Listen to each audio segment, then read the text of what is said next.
What if they put me in control of Lucasfilm and I made the next Star Wars trilogy? Well, I'll tell you what it would be like. Okay guys, I thought this would be kind of fun if I just talked about what I would do if I was in charge of Lucasfilm. And to be honest with you, this is just some kind of rambling here. I didn't really put much thought into it, but probably more thought than they put into the sequel trilogy. But I was just sitting here thinking, I said, what would be kind of a good movie? And I came up with a scenario in my head for a new trilogy, and there'd probably be no kung fu fighting in it, not related to the Clone Wars at all. And I just started, like I said, this isn't a really detailed, I hadn't sat here and wrote everything down, just more some rambling thoughts of maybe what I would do, at least if I was running Lucasfilm. So let's start here. It would be 3 episodes. It would be another trilogy, episode 10, 11, and 12. I might would drop off the episode name, I don't know, but let's just for now say episode 10. We'll start there, and it would take place probably 500, 6 maybe, years after the sequel trilogy. So we're talking a long time after, and by this time the Jedi are back in power. And Luke Skywalker has become somewhat of a Jesus figure, a god. I mean, his statues everywhere and everybody looks up to him, but the Jedi are broken into three fractions. Now the Jedi are in power, but there's 3 different groups of Jedi that rule each system. There's one, which I will call the Luke clan. This is one that goes by the teachings of Luke Skywalker. Everybody looks up to him. He's the god of the group, and they want to be like Luke Skywalker. What would Luke Skywalker do? And then there's another group of Jedis and their council, and they're more stricter, I guess. They're more High Republic era. They want to get back, they want to keep it to the old ways when the Jedi were at their prime. But then there's another group that controls one section, and they're a little bit more roguish, terrorist-like. They want to dominate more control. They're really hard by the book. If there's some written law about the Jedis did this or the Jedis believe that, you don't get to interpret it. They just read it and you live by that rule. So it's like 3 different religious groups. And for the most part, they all get along. I mean, they've learned to not interfere with each other. Sure, they don't think each group is doing the best way they can. And at times, thinking, they're going too far over there in that strict group. And we'll call the fanatic group. That's the fanatic one. But for the most part, everybody stays out of it. So let's start with episode 10. Like I said, it's peace. Everybody's kind of happy. But the Luke clan has started to hear that maybe this fanatic group's getting a little bit too power hungry. More than usual. I mean, they're starting to really crack down and make crazy laws against the citizens, and maybe arresting people that just don't want to follow their ways. But about the same time, when they're starting to wonder about this other group and if they should get involved, a Padawan from that fanatic group escapes and hires a smuggler, maybe a couple of smugglers. We hadn't had a good smuggler character in a long time. So I'll say he or she, Padawan, escapes with this smuggler because he has information about the fanatic group. They're gone really overboard more than people think, and they have an evil plan. Don't worry, they're not going to build another Death Star.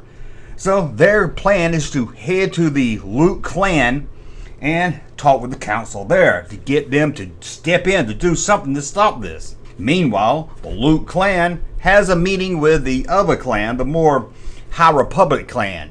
And they come together and say, hey, we got to do something. This other clan, they're getting carried away. They're taking people to prison. They don't follow the rules. They're just getting way overhead. They're just reaching in. They're going to the dark side here. But the High Republic side is more like, hey, it's not our business. Why do we want to interfere?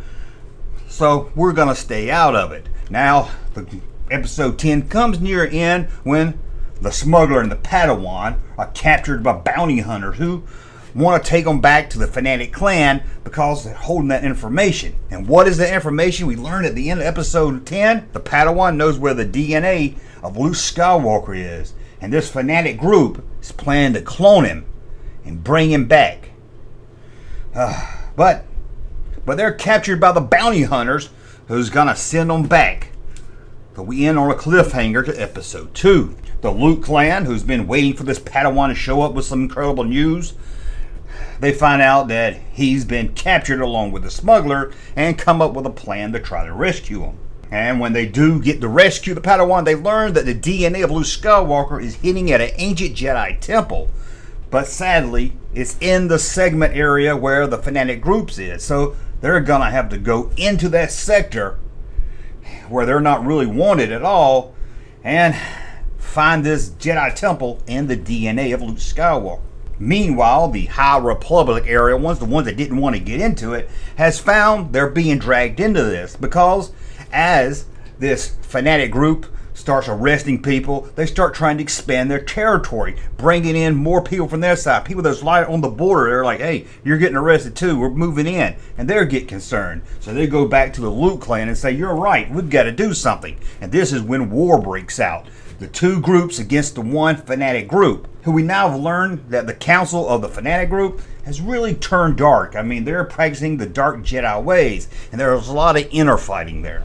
Like I said, war's breaking out.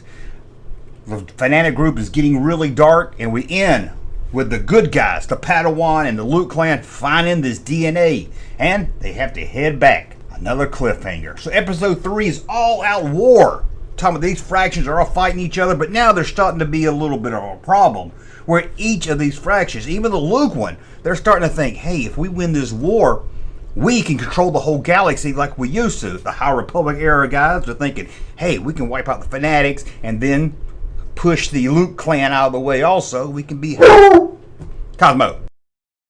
And we can control power, and each one's thinking the same thing. The Luke clan's thinking, hey, this is our opportunity to take over the galaxy. Not in a bad way, they all think they're doing the right thing. And also at this time, the Luke clan says, hey, we got this DNA from Luke Skywalker, who we can use as kind of a figurehead, as a godlike. Say, hey, look who's back, and look who's joined our fraction. It's got to be the best one, because Luke Skywalker is here to tell us our ways. They brought back Luke Skywalker. And each of these groups knows whoever can clone Luke and have him back is going to be the one that's going to end up controlling the entire galaxy. But this doesn't sit well with the Padawan and the smuggler, who thinks, we can't let anybody have Luke Skywalker cloned. That's just crazy. They're going to use that as an advantage to take over everything. So they come up with a plan to get back into the Luke clan, into the council, and get that DNA and destroy it before they can clone Luke Skywalker. Said during this whole time, also, there's a big war going on with all these fractions starting to fight each other. Well, I don't really have an ending plan, but somehow the DNA gets destroyed, Luke's never gets cloned, or maybe there's some kind of twist where it was never really a clone of Luke anyway, just them trying to start something up to act like they could clone him, and the war ends with the dark side getting destroyed, ending, and the High Republic era and the Luke clan area kind of coming together and saying, hey, we'll control the galaxy, but hey, we'll do a council of maybe 5 of you guys, 5 of us guys, and we'll just kind of, we'll come together and kind of work together here instead of us just trying to have power and fight the galaxy. I don't know. Maybe it's a dumb plan, but like I said, just out the top of my head, I'm sure I could think of something better if I spent a little bit more on it. So let me know what you would do if you were in control of Lucasfilm. Hey, Junkman channel popping though. Thank you, sir, for that unsolicited testimony.